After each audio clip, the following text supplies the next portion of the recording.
ทุกคนตอนนี้เราเข้ามาปลาแล้วก็ขึ้นมาอยู่ภูเพราะมันไม่มีน้ำกินเพราะฉะนั้นเราสิหาน้ำกินจากธรรมชาติแบบนี้นี่ขออนุญาตพิซีบต้นหนึ่งก็ว่ากันเนาะ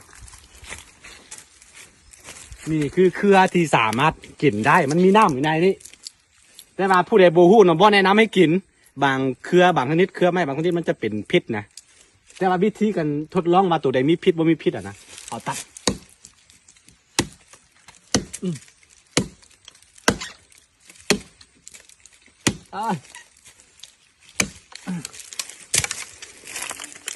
เอาตัดแล้วก็เอาลิ้นไปแตะเบิ้งเนาะถ้าว่าตัวใด